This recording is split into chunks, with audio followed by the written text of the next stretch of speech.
ఏరా ఈ అబ్బాయి డబ్బులు కట్టాడు. ఈ అబ్బాయి డబ్బులు కడితే రెస్పాన్స్ రాలే.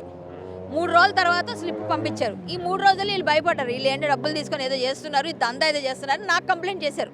సో అలాంటి వాళ్ళు చాలామంది ఉన్నారు. ఈ అబ్బాయి ఏంటంటే ఈ 3 రోజుల తర్వాత 4 రోజుల తర్వాత స్లిప్ పంపించాడు. కానీ ఓన్లీ వాట్సాప్లోనే రెస్పాండ్ అవుతున్నాడు. ఈ అబ్బాయి గుర్తుపడతాడు కదా వాళ్ళు ఎవరు ఏంటనేది. మాకైతే తెలియదు, కానీ వాళ్ళ ఫేస్లు అంతగా గుర్తుండవు కదా. ముందు గడ్డం ఉంటే తర్వాత గడ్డం తీసేస్తారు. మాకెట్లా గుర్తుపడతారు, వీళ్ళకి తెలుసు కదా అని ఈ అబ్బాయికి చెప్పి పోలీసులు వెళ్తుంటే మేము కూడా వాళ్ళతో వెళ్ళాం. మమ్మల్ని కూడా వెళ్ళి అక్కడ చూస్తే వీళ్ళకి తెలుస్తుంది కదా. వెళ్ళేసరికి ఒక కొత్తగా కడుతున్న బిల్డింగ్లో వీళ్ళు ఒక 15, 20, 30 మంది మాఫియా మొత్తం గ్యాంగ్ లాగా కూర్చొని వీళ్ళు ఆడుకుంటున్నారు, పాడుకుంటున్నారు, మజా చేస్తున్నారు, మస్తీ చేస్తున్నారు.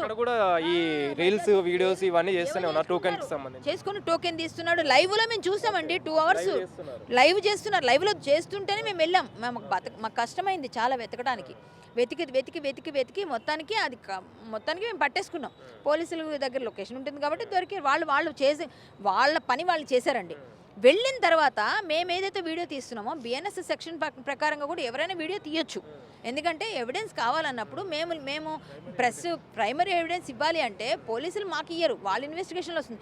మాకు మీడియా అడిగారు ఏమని, మీరు వెళ్తున్నారు కదా, మాకు ఆల్రెడీ ఇదంతా జరిగింది మీడియాలో తెలుసు కదా, మొన్ననే కదా వచ్చింది మీడియాలో. సో మీడియా వాళ్ళు నన్ను అడిగినప్పుడు నేను వీడియో తీసుకోండి అని చెప్పాను వీళ్ళకి. చెప్పినప్పుడు ఈ బాబు తీసుకుని నువ్వెవరు, నువ్వేంటి, వీడిని ఏదో కొంచెం మాటలు అనేసరికి పిల్లోడికి కూడా కోపం వస్తుంది తల్లినంటే.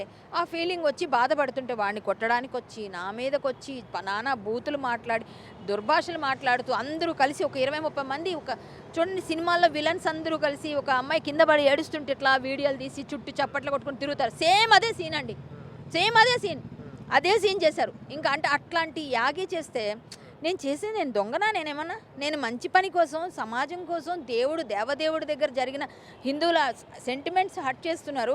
బల్కమ్మ తల్లి గుడి దగ్గర ఇట్లా జరుగుతుంది, ఆడపిల్లలు మోసపోతున్నారు, మగపిల్లలు మోసపోతున్నారు, అమాయకమైన చిన్న వ్యాపారులు మోసపోతున్నారని నేనేదో ప్రయత్నం చేసి పోలీసులకు సహకారం చేస్తే వాళ్ళు కూడా వాళ్ళ డ్యూటీని కూడా వాళ్ళు చేయనివ్వట్లేదు. వాళ్ళ డ్యూటీ కూడా వాళ్ళు చేయట్లేదు. మేము వీడియో తీసామంటే మా హక్కు అది, మేము తీసాం. ఎందుకు మాకు అక్కడ జరిగింది అన్యాయం చూపించాలి, ప్రజలకు తెలియపోతే ఎట్లా. నేను లైవ్ పెట్టుకుంటాను నేను ఫేస్బుక్లో, ఎందుకంటే నువ్వు జరిగింది అక్కడ లైవ్లో చూశాను నేను. So I witness, proof of evidence అది, దాని తప్పేం లేదు. సో వాళ్ళంతా నన్ను కొట్టడానికి తిట్టడానికి వచ్చేయడానికి మీద అంటే నా మీద బాబు పైన నా మీద వచ్చేస్తుంటే ఇంకా మేమంతా ఆగి మేమందరం మిగిలిన వాళ్ళందరూ కూడా, ఈ బాబు కూడా ఉన్నాడు, ఈ అబ్బాయి కూడా ఉన్నాడు, ఈ అబ్బాయి మీద కూడా అందరి మీదకి దాడి చేయడానికి వస్తే ఇంకా నేను చూశాను సిచ్యువేషన్ మారుతుందని కింద కూర్చున్నా. నాకు ఆది పట్ల